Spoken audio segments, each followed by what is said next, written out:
नमस्कार बच्चों, मैं Pushpendra Dubey green word publication में आपका स्वागत है।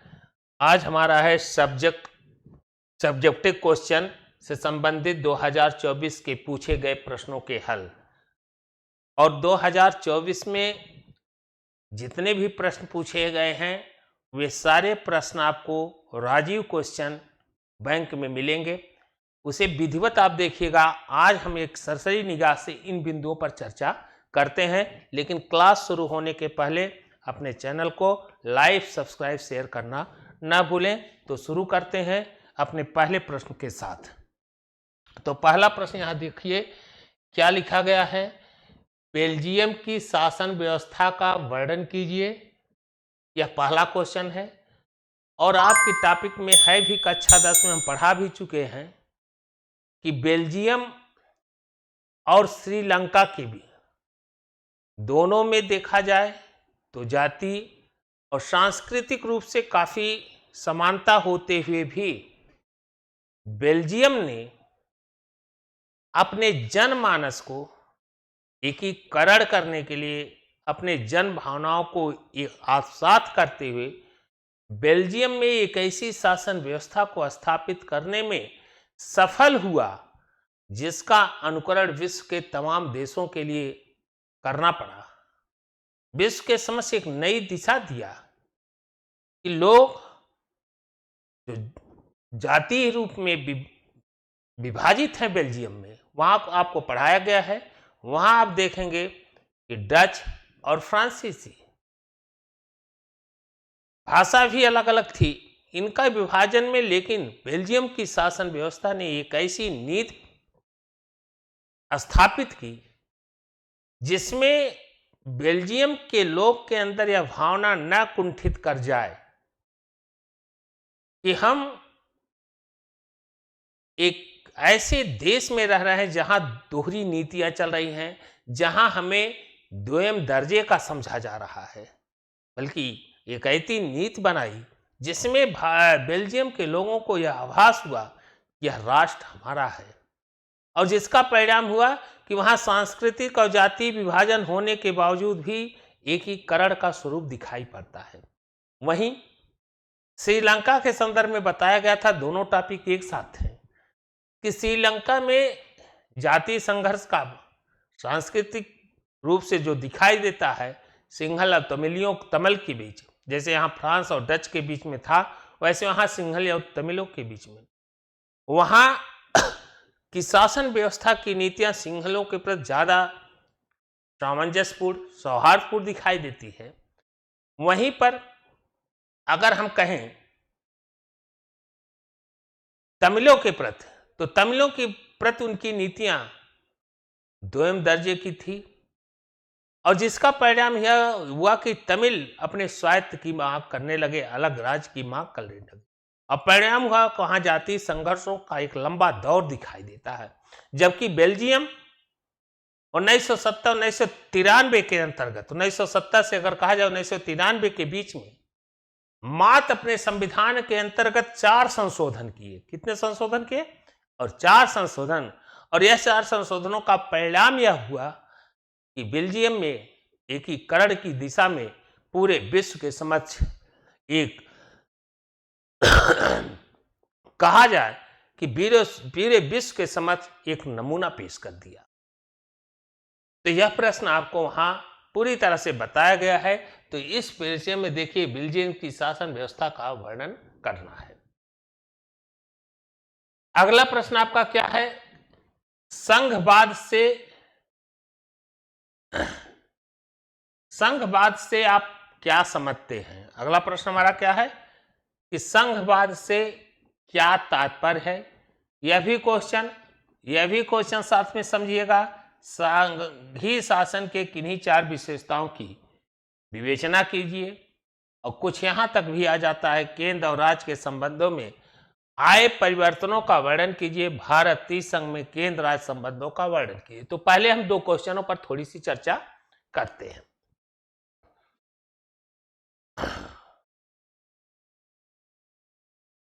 यहां भारत के संदर्भ में कह रहा है संघवाद से क्या मतलब है, क्या तात्पर्य है। तो संघवाद के अंतर्गत पहला बिंदु यह ध्यान दीजिएगा, संघवाद में शासन की जो शक्तियां होती हैं बच्चों, वह केंद्र और राज्यों के बीच विभाजित होती है। केंद्र और राज्यों के बीच विभाजन के पीछे क्या मकसद है कि शासन सत्ता दो जगह केंद्रित होते हैं, एक केंद्र के, एक राज्य सरकार या इकाइयों के मध्य। अब जहां शासन सत्ता दो प्रकार के होंगे, तभी वहां उस देश में शासन चल सकता है जब शासन को पूरी तरह से अगर देखा जाए, चलाने के लिए शक्तियों का वितरण किया गया होगा। तो शक्तियों के वितरण के अंतर्गत जो महत्वपूर्ण राष्ट्रीय स्तर के विषय हैं या राष्ट्रीय महत्व के विषय हैं, उस पर कानून बनाने का अधिकार बच्चों केंद्र को दे दिया गया। किसको दे दिया गया? केंद्र को। वहीं जो क्षेत्रीयता की बात है, क्षेत्र से संबंधित आवश्यक विषय हैं, उस पर कानून बनाने का अधिकार राज्यों को दे दिया। तो संघवाद के अंतर्गत आप यह याद रखिएगा कि शक्तियों का विभाजन किया गया है और दोनों शासन व्यवस्थाएं अपने अपने क्षेत्रों में स्वायत्त हैं, किसी के अधीन कोई नहीं रहते हुए कार्य कर सकता है। और सबसे बड़ी बात यह है कि संघीय व्यवस्था में केंद्र और राज्य का बीच के बीच जो स्वायत्तता है, वह अपने विभाजन कानून को लेकर के है कि दोनों राज्य सरकार देश के हितार्थ, जनता के क्षेत्रीयता के में संतुलन बनाए रखने के हिसाब कानून का निर्माण कर सकती है। लेकिन बात यह भी आती है कि अगर भारत के संदर्भ में देखा जाए, तो भारत के संदर्भ में स्पष्ट बात होती है कि स्वतंत्रता के बाद से लेकर के अगर हम कहें तो नेहरू को होते हुए आंधी तक भी हम अगर स्वीकार करें, तो शासन शक्तियां जो केंद्र में रहते शासन कार्य करती थी, वही राज्यों में थी। करना मतलब केंद्र में अगर कांग्रेस की सरकार है तो वही सरकारें क्या थी? राज्यों में थी, शुरुआती दौर में स्वतंत्रता के बाद।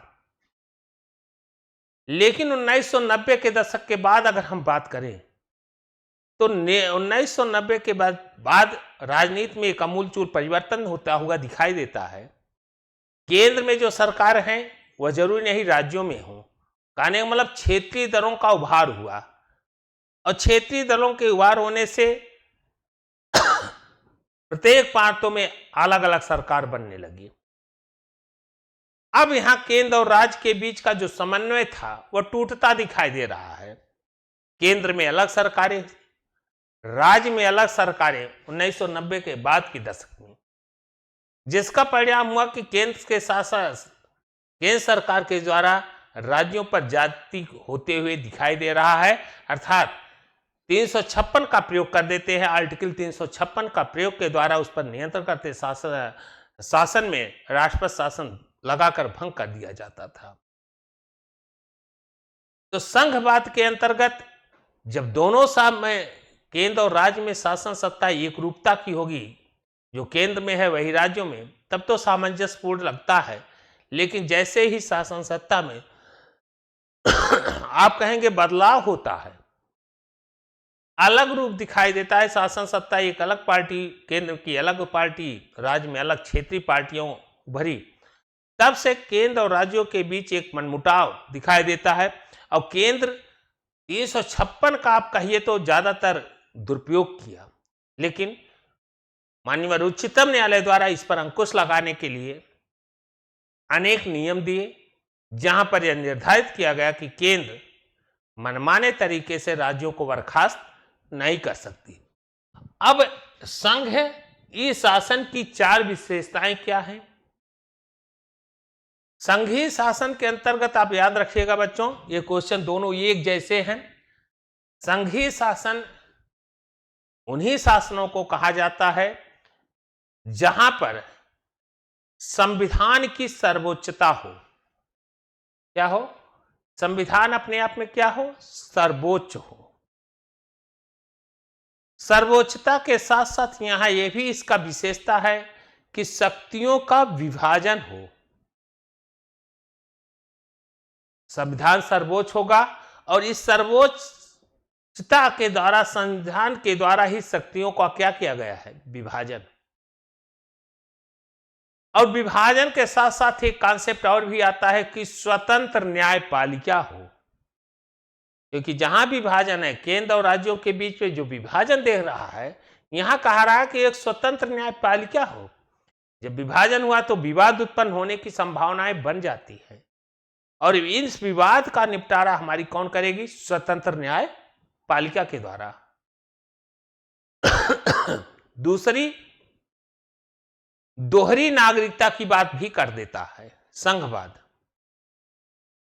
लेकिन दोहरी नागरिकता भारत के संविधान में नहीं है। भारत में जो मान्य है वह है गहरी नागरिकता, लेकिन संघवाद की विशेषता के अंतर्गत अगर आप पढ़ेंगे तो वहां दोहरी नागरिकता का प्रावधान है। लेकिन भारत में दोहरी नागरिकता नहीं बल्कि एकल नागरिकता को अपना करके भी संघीय व्यवस्था को अपनाया हुआ है। तो संघ के अंतर्गत आप पढ़ चुके, यह सारे प्रश्न का उत्तर आपको पहले ही बार हम बता चुके हैं कि राजीव क्वेश्चन बैंक के अंतर्गत अब वर्णनात्मक पूछा जा रहा है या अति लघुत्तरी में पूछा जा रहा है या वर्णनात्मक पार्ट 2 में, उसको उस अकॉर्डिंग आपको तैयार करना है। संघीय शासन की संघवाद क्या है?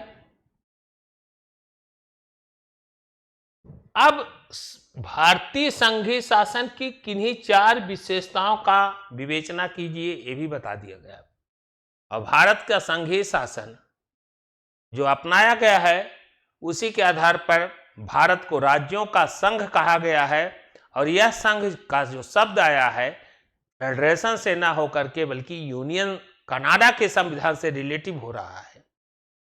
तो यहां इन चर्चा हम आप थोड़ी सी यहां आप इसके साथ जिक्र कर लिए। अगला बिंदु है भारत में केंद्र राज्य संबंधों में आए परिवर्तनों का वर्णन कीजिए। संघ में केंद्र और राज्य संबंधों का वर्णन कीजिए।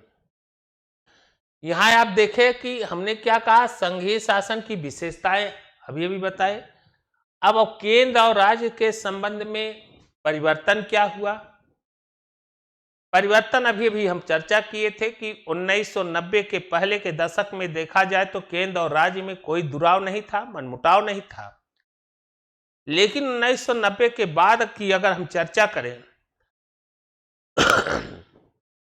तो क्षेत्रीय दलों के उभार होने के नाते दोनों के बीच में एक मनमुटाव चलता है, जहां केंद्र राज्यों पर अंकुश लगाती है, या कहा जाए कि कहीं भी किसी भी प्रकार की कमियों को पाने पर वहां अपनी शक्ति का प्रयोग करते हुए राष्ट्रपति शासन का प्रयोग कर दिया जाता और सरकार के बर्खास्त हो जाती थी। यह दुरुपयोग होते हुए दिखाई दिया, लेकिन न्यायालय के निर्णय के बाद इस पर अंकुश लगाया गया, जहां केंद्र के द्वारा राज्यों को मनमाने तरीके से बर्खास्त नहीं किया जा सकता है। तो केंद्र और राज्य संबंध में परिवर्तन हुए। संघ और केंद्र राज्य के संबंध में का जो जिक्र किया गया हो भारतीय संविधान में 245, और साथ साथ ये भी किया गया है अगर केंद्र और राज्य के बीच में कानून बनाते समय कोई एक ऐसा कानून बना दिया जाता है, भले वह राजसूची का हो, राज्य के द्वारा अगर किसी भी प्रकार के ऐसे कानून बना दिए जाते हैं जो केंद्र के लिए या शासन के लिए उसके विकास में बाधा पहुंचा रही है राज्य के कानून, तो केंद्र के सरकार के द्वारा उस कानून को रद्द किया जा सकता है, या संसद के द्वारा बनाए हुए कानूनों के साथ राज्य विधानमंडल का कोई कानून बनता है तो संसद के बनाए हुए कानून ही मान्य होंगे। अब यह बात आती है कि भारत में, अगला क्वेश्चन, भारत में विकेंद्रीकरण से आप क्या समझते हैं? भारत में विकेंद्रीकरण का अभिप्राय क्या है, यह प्रश्न हम लोग समझते हैं।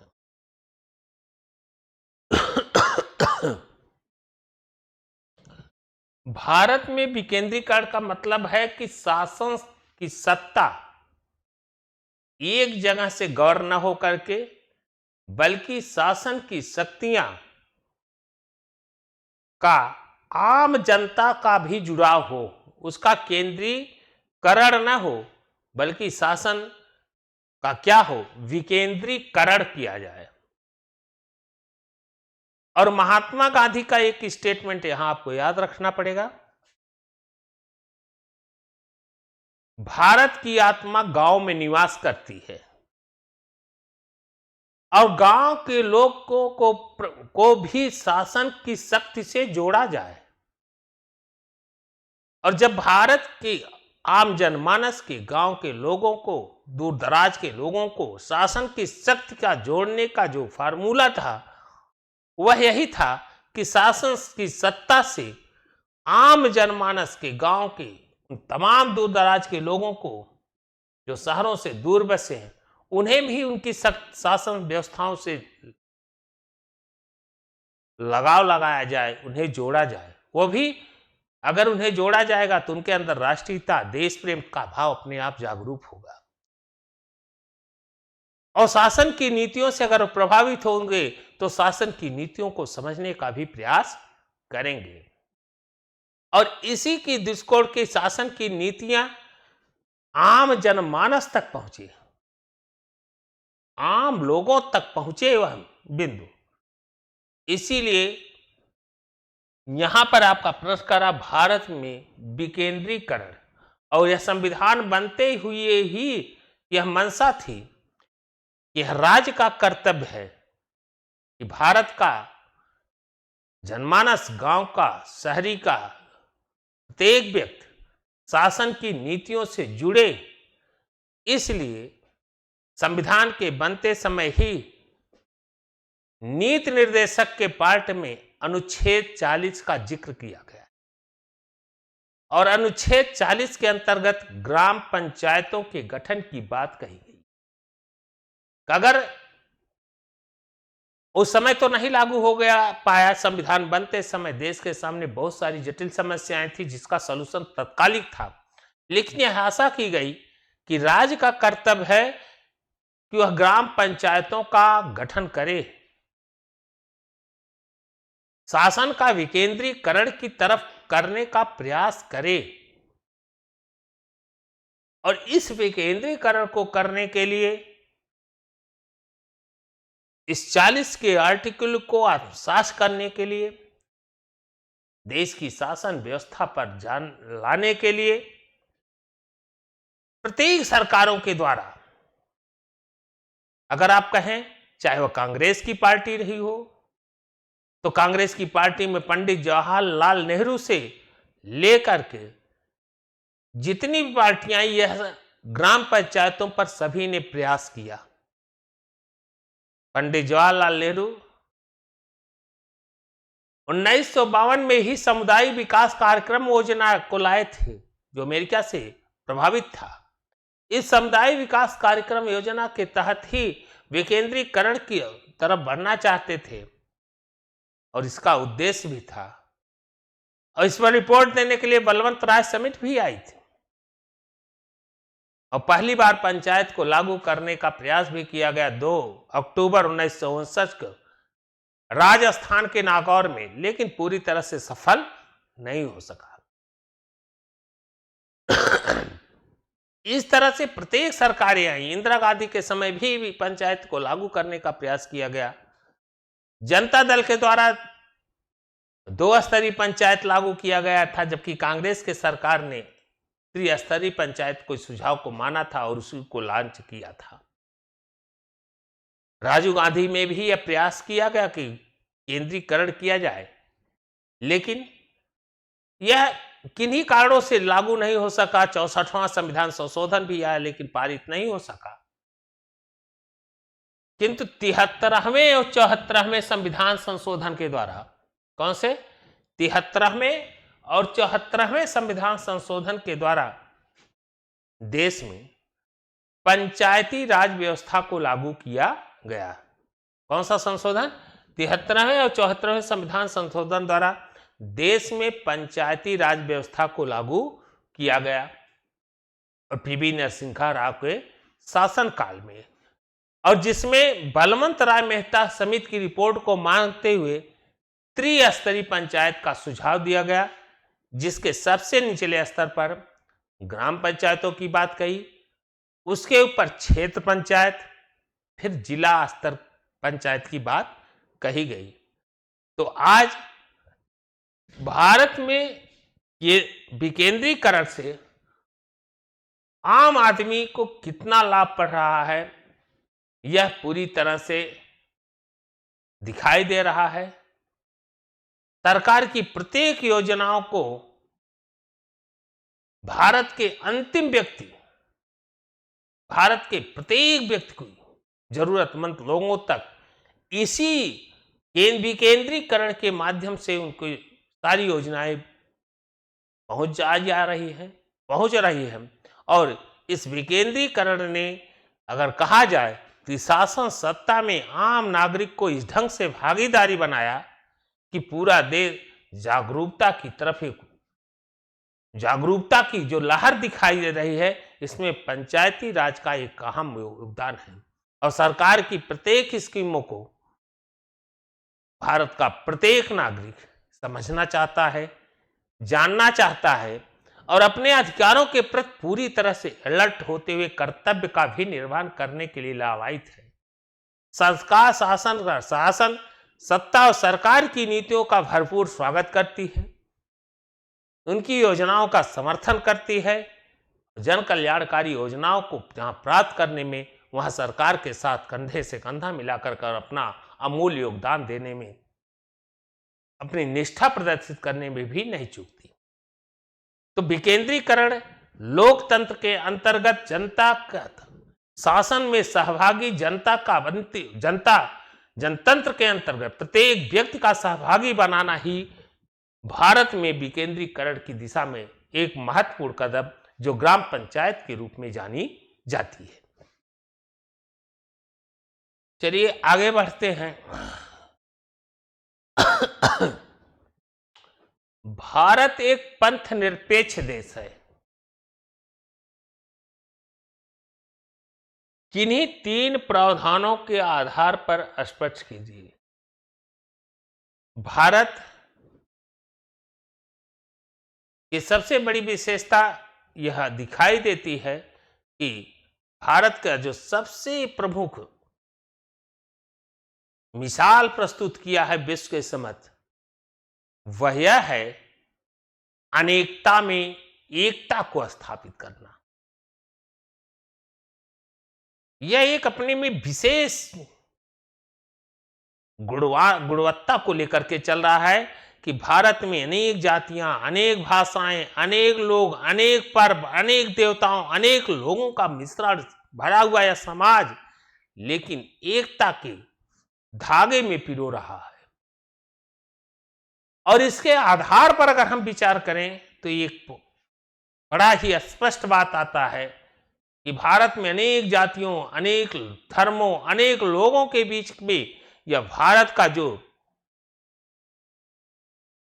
गूथा गया है एक शुभ माले के रूप में, जो एक सुगंधित माले के रूप में गूथा हुआ दिखाई दे रहा है, इसके पीछे मूल कारण यह था कि भारत ने शासन, भारत का राज्य एक ऐसे रूप में स्थापित हो रहा है जहां किसी भी धर्म को,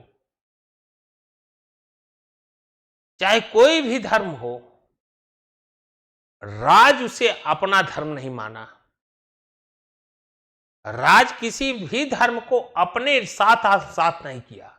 आस का मतलब राज के लिए अपना कोई धर्म नहीं है, और राज अपने लिए कोई धर्म नहीं स्थापित करना, इसका मतलब ये नहीं कि वह धर्मी है। बड़ी अच्छी बात कहा कि राज के लिए अपना कोई धर्म नहीं है। क्यों नहीं है? क्योंकि एक धर्म मैं नहीं कह सकता मैं स्टेट हूं, मैं अपने एक धर्म को नहीं मान सकता। क्यों नहीं मान सकते? क्योंकि यहां इस धर्म की, इस राष्ट्र की सबसे बड़ी खूबसूरत है अनेकता में एकता। और अनेकता में एकता को स्थापित तभी किया जा सकता है जब भारत का अपना कोई धर्म न होकर के बल्कि सभी धर्मों को समान दृष्टिकोण से देखेगा। भारत के राष्ट्र के लिए उसका अपना कोई धर्म नहीं है, लेकिन इस धर्म न होने से मतलब कि वह धार्मिक नहीं, ऐसा नहीं कह सकते, बल्कि धर्म अपना विशेष नहीं है। लेकिन इस देश में जितने धर्म बह रहे हैं सभी धर्मों को समान दृष्टि से देखता है, क्योंकि वह जनता का रक्षक है। जनता की मनोभाव को आगे बढ़ाते हुए जनता की प्रसन्नता के लिए कार्य करने वाली हमारी यह राज्य, वह सभी धर्मों को समान दृष्टि के कोण से देखते हुए यह निर्धारित करता है कि भारत राज्य का अपना कोई धर्म नहीं है, बल्कि भारत में रहने वाले जितने भी लोग हैं वह सभी लोगों को यह आधार देता है आर्टिकल 25 के अंतर्गत कि प्रत्येक नागरिक अपने धर्मों को अंतःकरण से निर्बाध रूप से माने, उसका प्रचार और प्रसार करे, इस पर राज्य का कोई विशेष नहीं। अपने धर्म का प्रचार प्रसार करने के लिए उसे बिल्कुल क्या दे रहा है, छूट देता है। वह किसी के साथ कर सकता है, लेकिन ये सारे कार्य करते हुए यह भी एक नैतिक दायित्व होता है इस धर्म के में रहने वाले धर्मावलंबियों के लिए, हम प्रचार और प्रसार में किसी धर्म को ना तोड़ें, किसी धर्म के प्रति कटुता ना फैलाएं। हम अपने धर्म का प्रचार करें प्रसार करें, यह तो है, लेकिन प्रचार और प्रसार में किसी के धर्म के प्रति भेदभाव का भाव न जागृत करें, धर्मांतरण न कराएं, लोभ और लालच दे करके किसी के धर्मों को तोड़े न। यह भी एक नागरिक होने के नाते, देश का नागरिक यह कर्तव्य भी है। अगर आप इस तरह से नहीं करते तो यहां राज्य आपके साथ एक शासक की भांति आपके साथ आपके कार्यों पर निर्बंधन लगा सकता है, रोक लगा देगा। तो आबाद रूप से धर्म को मानने, प्रचार करने, प्रसार करने का स्वतंत्रता प्राप्त है। और यह पंथ निरपेक्ष होने का जो जिक्र है भारतीय संविधान में डायरेक्ट इस परिभाषा को नहीं परिभाषित कहीं कर रहा है, लेकिन यह परिभाषा जो शब्द आ रहा है यह प्रस्तावना के अंतर्गत भी भारतीय संविधान में कहा गया कि भारत 42वें संविधान संशोधन के द्वारा जोड़ा गया पंथ निरपेक्ष। अब पंथ निरपेक्ष की डायरेक्ट परिभाषा नहीं, लेकिन जब हम बात करते हैं आर्टिकल 25, 26, 27, 28, तो वहां पंथ निरपेक्ष की पूरी परिभाषा उस 25 से लेकर के 28 के आर्टिकलों की बात जब होती है तो उन आर्टिकलों को देख करके पंथ निरपेक्ष की पूरी भाषा जो व्याख्या की गई वह निकल कर आ जाती है। तो पंथ निरपेक्ष का एक बार पुनः समझ लीजिएगा कि पंथ निरपेक्ष का अभिप्राय क्या है। इसका मूल आशय है बच्चों कि राज्य का अपना कोई धर्म नहीं है, वह सभी धर्मों को सामान्य दृष्टि से देखता है और किसी भी प्रकार के एक राज्य के रूप में किसी भी धर्म के साथ कोई भेदभाव नहीं करता। लेकिन इस धर्म के साथ साथ प्रत्येक धर्मों का यह भी अधिकार है कि वह मानवता को बचा करके अपने धर्मों को अपने प्रचार और प्रसार में लगाए। और यहाँ पर अनेक धर्म हैं, एक धर्म के द्वारा दूसरे धर्म का धर्मांतर न कराया जाए, उन्हें लालच न दिया जाए, उन्हें दूसरे धर्मों में सम्मिलित करने के लिए प्रलोभन आदि की व्यवस्थाएं नहीं करनी चाहिए। वह अपनी स्वेच्छा से किसी भी धर्म को अपना सकता है। अगला प्रश्न है कि जातिवाद क्या है, भारतीय लोकतंत्र में इसकी क्या भूमिका है। अभी हमने कहा जहां अनेक भाषा हैं, अनेक उठन बैठन, रहन सहन, पूजा पाठ बहुत अंतर दिखाई देता है भारत जैसे देशों में। यहां यह भी ध्यान दीजिएगा, भारत में अनेक जातियों का देश है। अब अनेक जातियों के देश के अंतर्गत लोकतंत्र पर क्या प्रभाव पड़ रहा है? आज देश के अंतर्गत अगर हम अध्ययन करें तो बखूबी पाते हैं कि भारत में लोकतंत्र की जो स्थापना में सबसे बड़ा रोड़ा दिखाई दे रहा है, सबसे बड़ी समस्या एक समस्या आती है कि लोकतंत्र के अंतर्गत जो जातिवाद की भावनाएं पनपी हैं और जातिवाद के आधार पर पार्टियां तक बन गई हैं। जिस देश के अंतर्गत जाति के आधार पर पार्टी बनेगी, वहां राष्ट्र का कैसा निर्माण होगा? बहुत सोचनीय विषय है कि जिस देश पर अगर पार्टी किसके नाम पर बन रही है, जाति के नाम पर, तो उस देश की राष्ट्रीयता पर क्या प्रभाव पड़ेगा। और जाति इस ढंग से प्रभावित कर रहा है लोकतंत्र को कि जब भी यहां पर हम मतदाता के रूप में मत देने के लिए जाते हैं तो कार्यों का जो रूपरेखा होना चाहिए, एक प्रतिनिधित्व कैसा होना चाहिए, एक प्रतिनिधित्व को जिसको चुनने के लिए हम जा रहे हैं, क्या गुणवत्ता होनी चाहिए, इस पहलुओं पर न ध्यान दे करके बल्कि यह दिखाई दे रहा है, भारत की राजनीति में यह साफ दिखाई देता है कि वह किस जाति से है। जाति ही जिसका गुण बन जा रहा हो।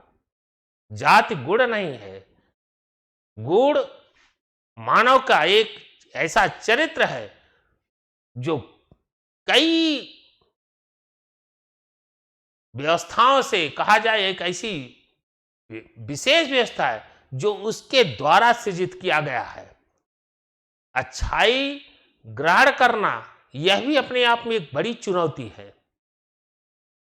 जैसा मनोभाव बनाओगे वैसे लोग मिलते हैं, जैसे वृत्ति जैसा करोगे, जिस प्रकार को सोचोगे वैसे ही संगति होती है, वैसे ही लोग मिलते हैं। जब हम चुनाव के मैदान में चुनने के लिए जाते हैं अपने प्रत्याशी को, तो आज हम उसकी कृतियों को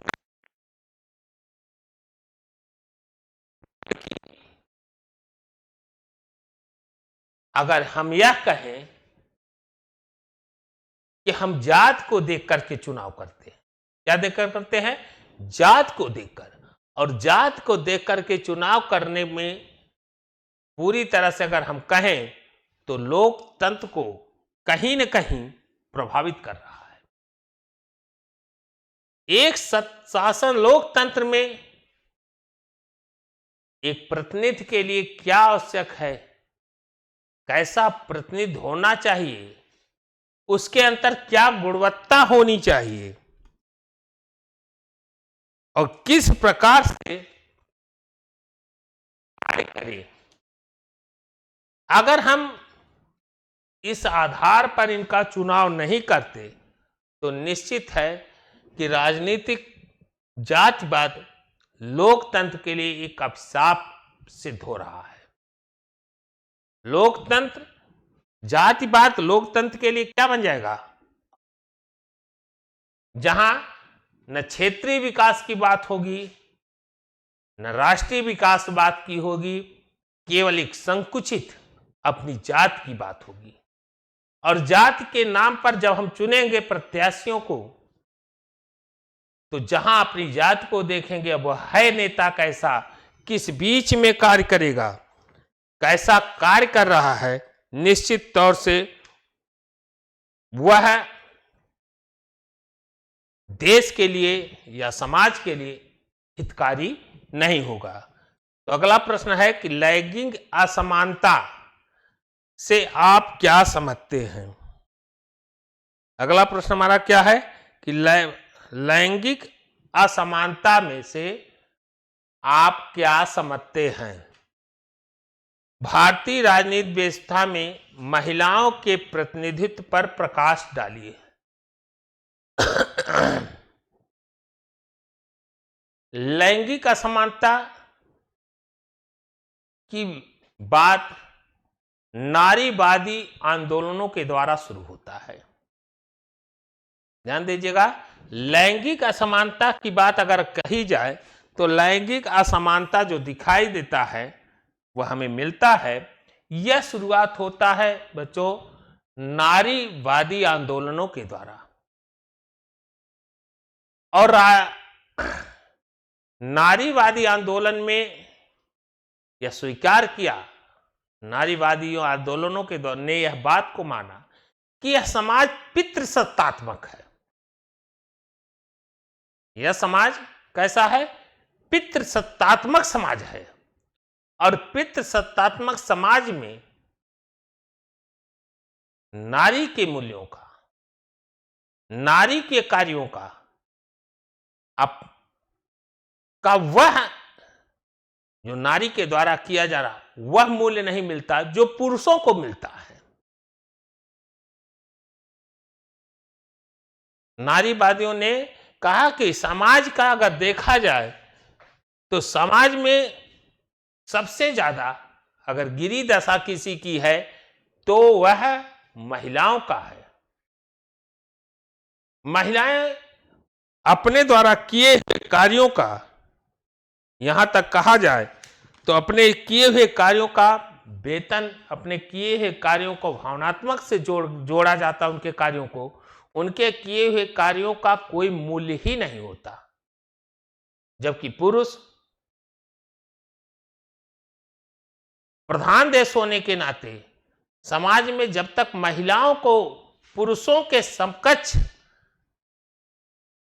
खड़ा करके पुरुषों के बराबर अधिकार नहीं दिया जाएगा, तब तक देश के अंतर्गत राजनीतिक तौर से लोकतंत्र की बात हो चाहे किसी शासन की, वह विकास के पथ पर आगे बढ़ नहीं सकता। महिलाओं के साथ पुरुषों की अपेक्षा दोयम दर्जे का व्यवहार किया जाता है।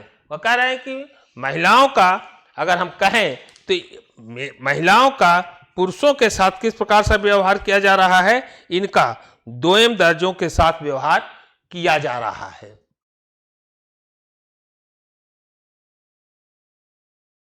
अगर चुनाव की बात कही जाए तो 1914 से चाहे देख लिया जाए तो 11% महिलाओं का प्रतिनिधित्व का, तो महिलाओं का जो प्रतिनिधित्व प्राप्त करने का है, जबकि महिला का जनसंख्या के अनुपात में अगर हम करें तो जनसंख्या के अनुपात में हम देखेंगे कि महिलाओं का पुरुषों के बराबर ही जनसंख्या है, दोनों का जनसंख्या, लेकिन प्रतिनिधित्व में हम उनसे कहीं न कहीं काफी पीछे हैं। और यह आंदोलन नारीवादियों का है और उनका कथन है कि पितृ सत्तात्मक व्यवस्था को जब तक नहीं समाप्त किया जाता, नारीवादियों के साथ यह असमानता लगातार दिखाई दे रहा है। और इनके लिए पुरुषों के बराबर शिक्षा मिलनी चाहिए, दूसरे भाव से शिक्षा नहीं होनी चाहिए। आज चाहे अभिभावक की बात करें तो अभिभावक पुरुषों की अपेक्षा, बच्चों की, बालकों की अपेक्षा बच्चियों को उस श्रेणी में नहीं रख पाते, उस ढंग से शिक्षाएं नहीं दे पाते। और इस सब कुरीतियों से दूर करने के लिए महिलाओं ने यह कहा कि शिक्षा का क्षेत्र हो, राजनीति का क्षेत्र हो, पुरुषों के बराबर ही महिलाओं को अधिकार मिलना चाहिए। राजनीतिक दलों के सामने क्या चुनौतियां हैं, किन्हीं दो कारणों को स्पष्ट कीजिए। राजनीतिक दलों के सामने क्या चुनौतियां हैं, किन्हीं दो कारणों को स्पष्ट कीजिए। अब आप बात आती है कि राजनीतिक दलों के सामने क्या चुनौतियां। भाई, राजनीतिक दलों के सामने जो चुनौतियां होती हैं, सबसे पहली बात है इनकी जो सामने सबसे बड़ा लक्ष्य होता है सरकार बनाना। राजनीतिक दलों का सबसे बड़ा कार्य क्या होता है बच्चों? सरकार बनाना। पहला कार्य इनका है कि सरकार को सत्ता तक पहुंचा जाए। राजनीतिक दलों का सबसे महत्वपूर्ण कार्य क्या होता है? सरकार बनाना। अब सरकार को बनाने के लिए क्या करना चाहिए? अब सरकार को बनाने के लिए दूसरा विकल्प है कि राजनीतिक दलों का एक और भी लोड होता है, अगर सरकार नहीं बना पाती तो विपक्ष के रूप में, किसके रूप में? विपक्ष के रूप में, विपक्ष के रूप में अपनी भूमिका निभाना।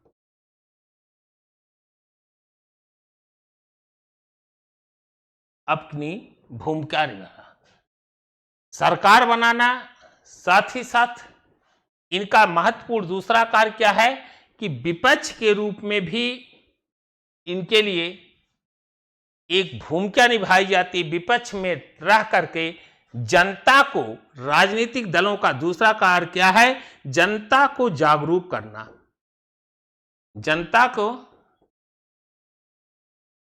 जागरूक करना। अब जनता को जागरूक करने के पीछे क्या भाव है?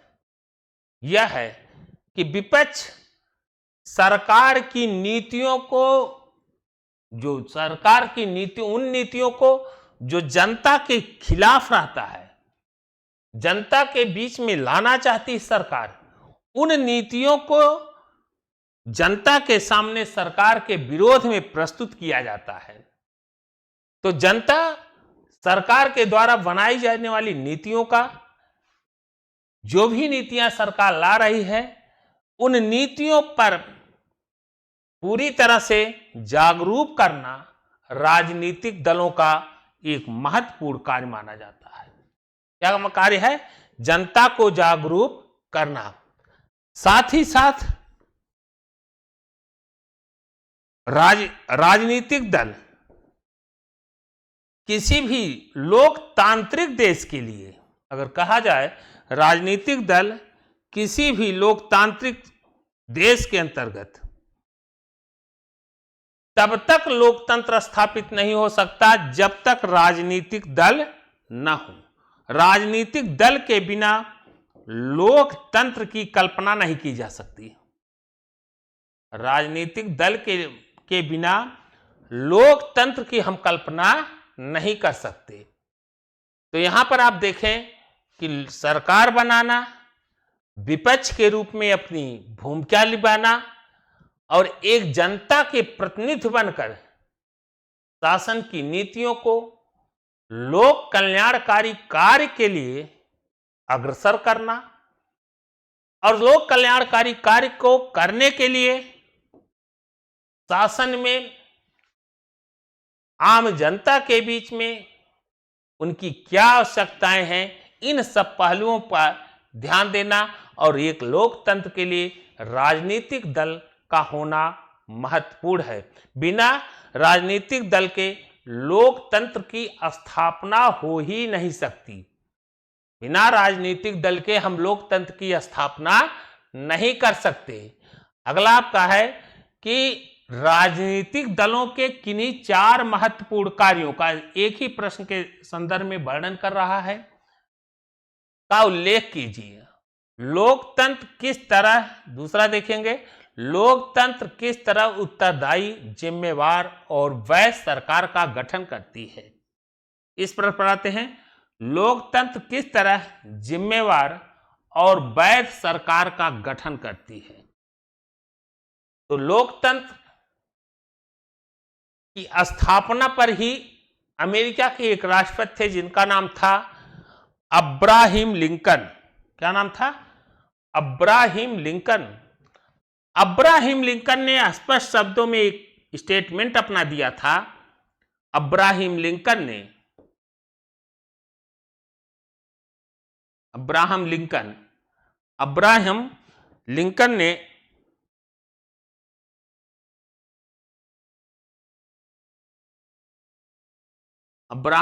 ने अपना एक स्टेटमेंट दिया था कि लोकतंत्र है क्या। उन्होंने बड़ा ही अच्छा रोचक शब्द में इस बात का जिक्र किया है कि जनता के द्वारा और जनता के लिए शासन स्थापित करना ही लोकतंत्र है। लोकतंत्र क्या है? जनता के लिए और जनता द्वारा चलने वाली शासन व्यवस्था को ही लोकतंत्र कहा जाता है।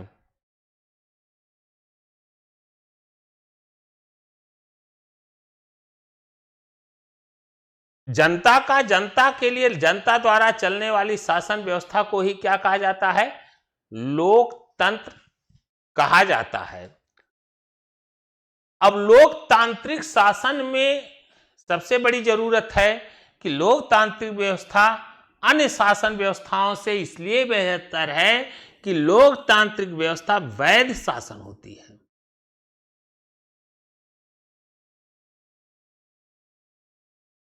लोकतांत्रिक शासन व्यवस्था किस प्रकार की शासन व्यवस्था है?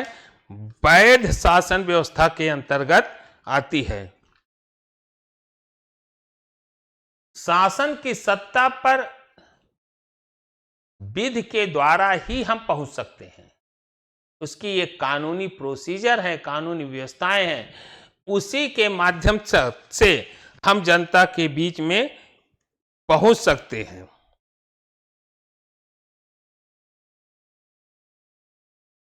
तो यहां देखा जाए कि लोकतंत्र किस तरह उत्तरदायी, लोकतंत्र जिम्मेवार और वैध सरकार का गठन करती है। तो यहां देखेंगे लोकतंत्र शासन व्यवस्था उत्तरदायी वैध शासन का, लोकतंत्र उत्तरदायी, यहां हमने कहा लोकतंत्र वैध शासन और साथ ही साथ आप कह दीजिए उत्तरदायी शासन व्यवस्था का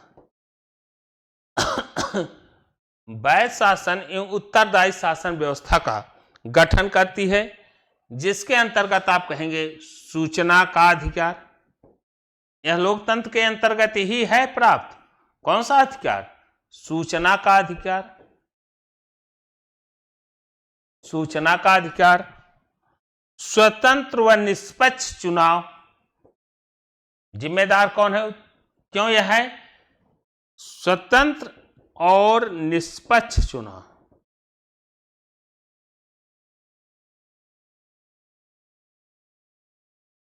स्वतंत्र और निष्पक्ष चुनाव, सूचना का अधिकार और क्या? स्वतंत्र और निष्पक्ष चुनाव। कानूनों पर खुली चर्चा। कानून बनाते समय इन बिंदुओं पर खुली चर्चाएं होती हैं। कानून पर खुली चर्चा। वह संसद में किसी भी विधेयक को लाने पर बखूबी उस पर क्या होती है? बहस होती है।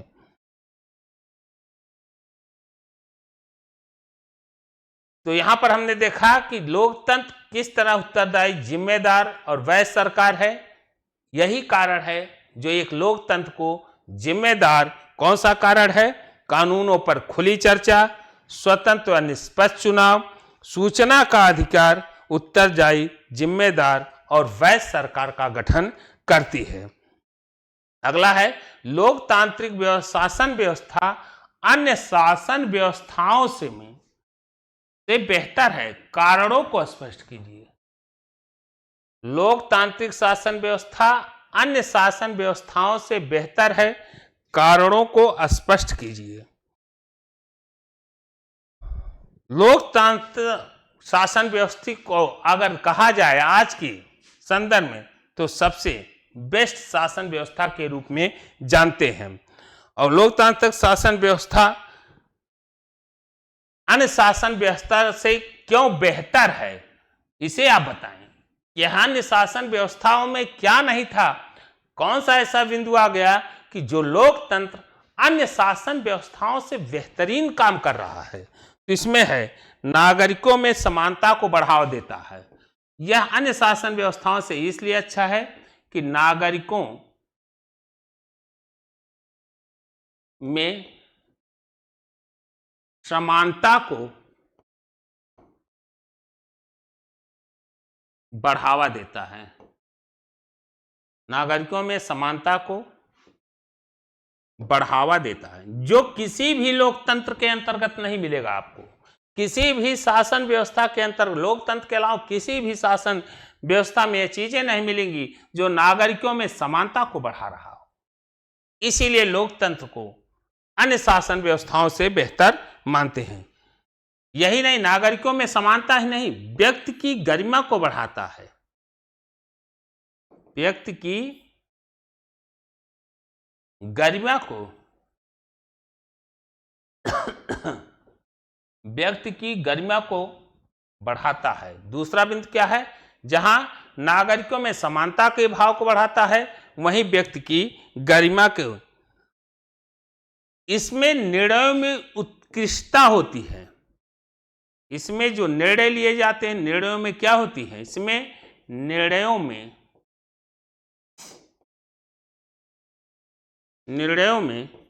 उत्कृष्टता होती है।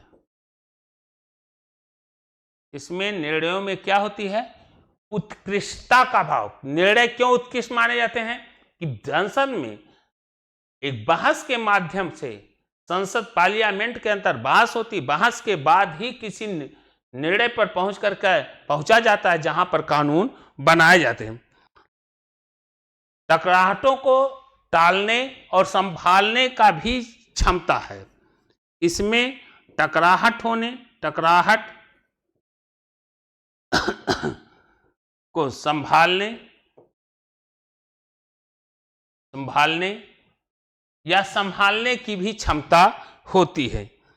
और सबसे बड़ी बात है कि लोकतंत्र में गलतियों को सुधारने की भी संभावनाएं विद्यमान हैं। लोकतंत्र में गलतियों को सुधारने की संभावनाएं भी विद्यमान होती हैं। तो इसी के यह बिंदु हमने चर्चा किया। फिर भी आप लोग एक सारांश के रूप में हम यहाँ चर्चा कर रहे हैं बच्चों। और इन विषयों को आपको अपने कैसे तैयार करना है, यह 3 प्रकार के प्रश्न आपसे पूछे जाते हैं। एक लघु उत्तरी, एक वर्णनात्मक 1, वर्णनात्मक 2। यह जरूर ध्यान दीजिए। यह समझने के बावजूद यह सारे प्रश्न आपके राजीव क्वेश्चन बैंक में मिलेंगे, उसे आप जरूर देखें।